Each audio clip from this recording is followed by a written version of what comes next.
Hello, everybody, and welcome to my YouTube channel. My name is McKinley Raby. I'm brand new to the YouTube community. A couple months ago, I decided that I was going to be a a professional bass angler. That's what I'm aspiring to be, anyhow. So I wanted to start this YouTube channel at the very beginning instead of waiting until I had a name, waiting until I had a I had a career that was going good for me. I wanted to start right here. I don't have lots of good equipment. I don't have a big boat. I don't have a name out there, and I've never fished a tournament. But I'm only 22, so I don't think it's quite too late yet. I mean, most of your tour level bass anglers are way up in their late 30s, 40s, all up to 80 years old. So I really don't think 22 is too awful late to start. Um, I wanted to start right now when I didn't have anything, so maybe down the road, once my name does get out there, maybe I can be an inspiration to somebody else that's also just starting out without just a whole lot of good equipment. Somebody that kind of like me just woke up one morning and decided he was going to be a bass angler. Um, right now, I'm a specialty pipe welder. I travel the country welding on all kinds of different kinds of pipe and structure. Um, and I really enjoy it, but I think I enjoy fishing a little bit better. So I got to thinking one day, why not try to make a career out of doing something that you really enjoy doing? It's better for your health. It's not near as dangerous. Um, so anyhow, enough rambling on about me. In this channel, we're going to talk about techniques. We're going to talk about different baits. We're going to talk about which rods and reels and line to use with those baits. We're going to go out fishing. We plan to go fishing tomorrow. I'm going to try to take y'all out with me to Lake Ooligai up here north of Owasso, Oklahoma. That's why I'm in a hotel room here, because I'm out here on a job right now. But thankfully, we're only working 40 hours on this particular job, so I've got all kinds of free time after work, and I thought might as well start somewhere. Start going out and honing down my fishing skills so I can start fishing tournaments whenever I get back home and really get just more time to, I guess, is what I'm trying to get at. Whenever I get more time to start fishing tournaments, I want to be ready for it. Um, and I want to take you guys with me. Um, so I guess today we can start out. I'm not really doing anything too awful special here. I've got a couple rods and reels coming in the mail, and it's hard to find 6/8 to 1 gear ratio reels right now. Like, surprisingly, I don't know if it's just because it's that common of a reel ratio or what the deal is, but they're hard to find right now. So I'm gonna have to compensate. Excuse me. I'm gonna have to compensate and use this 7 1-to-1 for the time being. This is a Lew's Laser MG. It's a cheap reel. It's only $80. That's another thing I wanted to do. I wanted to another part of starting at the beginning. I wanted to start out with cheaper equipment, something that the majority of people can afford, to show that you don't have to have $700 setups in order to catch a lot of fish. Um, like I said, this is an $80 reel. This is a $100 reel, and my opinion, I don't think for the money that you can really beat it. This is a Lew's Speed Spool LFS. I don't know if you can see that. Anyhow, it's there. It's $100. You can get them just about anywhere. They're sold at any kind of outdoor store. Um, this particular reel has been replaced. They have a new generation of it that's got red fittings, but I imagine it's going to be about the same thing. You can't get this one anymore. I think it's been discontinued because I can't find it anywhere. My tackle is, excuse my messy room. My tackle is just all a mess. It's strung out everywhere. I have a habit of, I got a habit of taking a few baits out, putting them in my backpack when I'm going to go to the pond or something like that, and then they just wind up not getting back in my tackle bag. So that's what we're doing. It is currently August. It's the 1st of August. I think it's the 1st of August. It might be the 2nd. I think it's the 1st of August. Water's hot. It's about as hot as it's going to get all year. I'm not really sure the exact temperature of this lake we're going to tomorrow. I imagine it's probably going to be somewhere up around. It's only been real hot for a little while. It's been up in the 80s, so the water might be around 75, maybe 80 degrees. We'll find out. So that being the case, we're going to have to use. Obviously, we're going to have to fishing like you would just about anywhere else in the summertime. We're going to have to use some big moving baits, some big top waters, frogs. Probably going to start out tomorrow using this here popping frog. Might move to a chatterbait. I'm going to use a popper for a little while. Bigger baits in the summertime. Bigger baits is what we're going to be using tomorrow. We're going to be targeting docks and laydowns, overhanging trees, anything with a little bit of shade to it. This particular lake, I looked it up on the map. I'm not from around here, like I said, I'm on a job, so I had to look it up on Google Maps. And I can't find a whole lot of docks. I can't find a whole lot of areas that's got trees next to the water. So I'm worried that a lot of fish are going to be out into deeper water. And at the moment, I don't have a fish finder on the boat. So we're kind of limited to fishing. We're kind of limited to just fishing shallow and seeing what we can find, seeing what we can see with our eyes instead of having to rely on a fish finder. So I found a couple docks that we're going to go hit tomorrow. I found a whole lot of shoreline, rocky shoreline, lots of riprap, lots of big rocks going in the water, lots of what looks to be like it could be ledges, cliff ledges. So we're going to go probably throw some swim baits and some maybe a chatterbait, swim jig, shallow diving crankbaits, stuff like that. We're going to go throw that at them rocks for a little while tomorrow. Try to find some trees and some stumps sticking out of the water. We'll go do a little bit of light flipping around that. Maybe Texas rig, some creature baits like this here. Anything with lots of appendages this time of year is real good. You want lots of movement on your baits. Bass are feeding a lot right now. The water's hot, so their metabolism's up. It's going, son. So they're eating a lot. And anything with lots of appendages, any kind of big baits, stuff like chatterbaits do good with the skirt going everywhere. I tell you what, here we'll go ahead and we'll put a trailer on this so I can find one. We'll have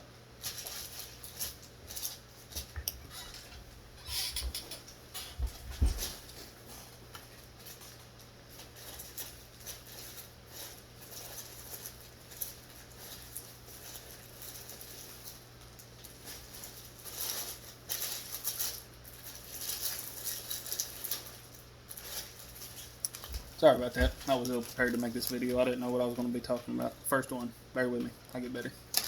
Alright. So, primarily, bass are stupid.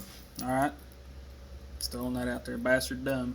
They're going to go after something that kind of resembles, something along the lines of what they're going to be eating, whether that be shad or bluegill, crawfish, whatever they're eating on.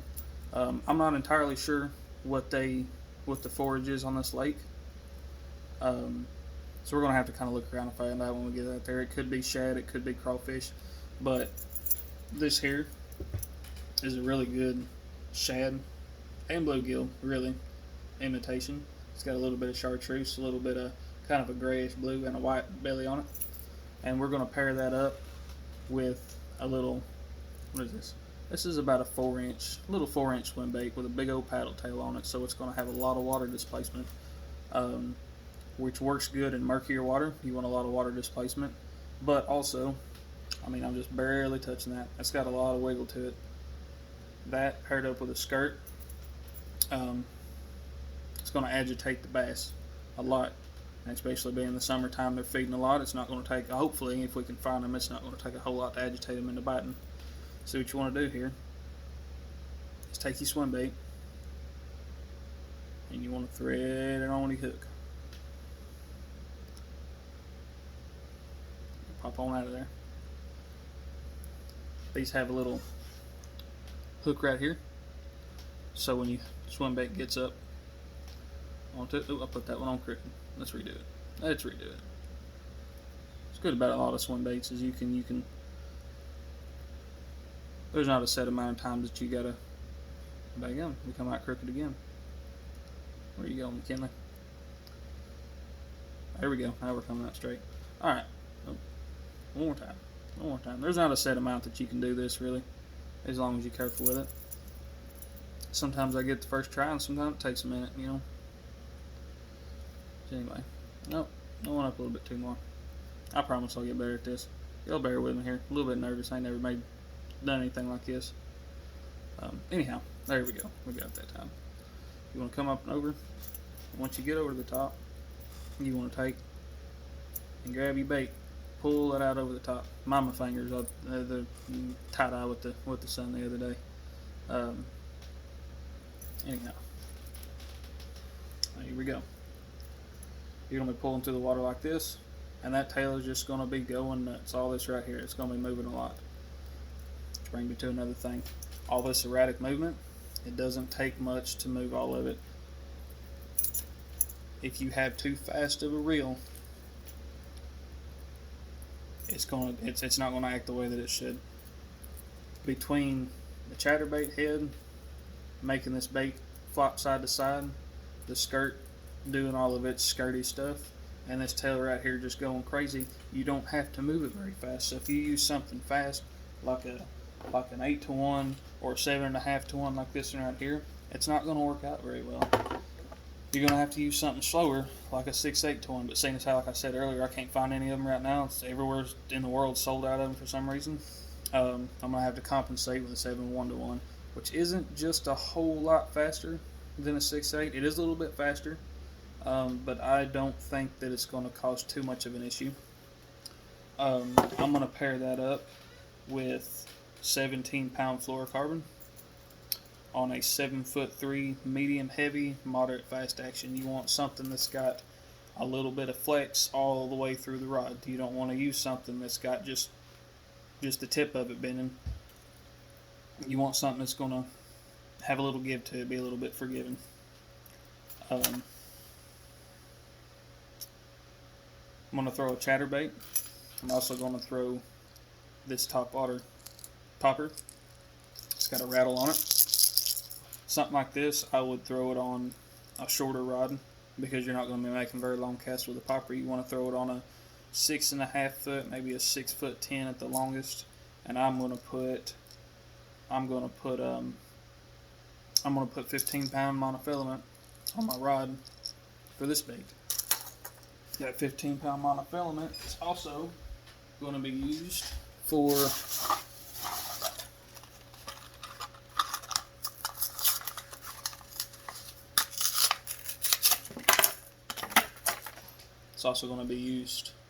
this square bill and this medium diving crankbait. All of that you can fish on the same rod. So if you're like me and you don't have a lot of rods, you've got to learn how to make combinations that may not be ideal for any particular bait, but they'll suffice for more than one kind of bait. Because I mean, face it, if you got 3 rods and you just dedicate those 3 rods to 3 kinds of baits, chances are it's not going to work out very good for you. You've got to be able to be versatile. If you've only got 3 rods, you need to pick 3 rods that you can fish 10 baits with. So this particular rod, this 6.5 foot with 15-pound monofilament,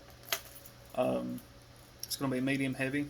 This particular rod that I bought is a fast action, but it's got a lot of play in it. It's more like a medium. It's more like a not fast action, medium power. It behaves more like a medium power. It's got a lot of bend in it. So I'm going to use that rod. I'm going to use it for poppers. I'm going to use it for square bills and medium diving crankbaits. I'm also going to use it for jerk baits. Don't think I'm going to break out a jerk bait this time of year, but you never know. Might need one. On my 7'3", medium heavy, moderate fast action, I'm going to be able to use that for a chatterbait. I can use that for a spinner bait. I can use that for just a Texas ribs swim bait. Texas ribbed, Texas rigged spin bait. I'm getting ahead of myself here. Texas rigged swim bait. There we go. I got it that time.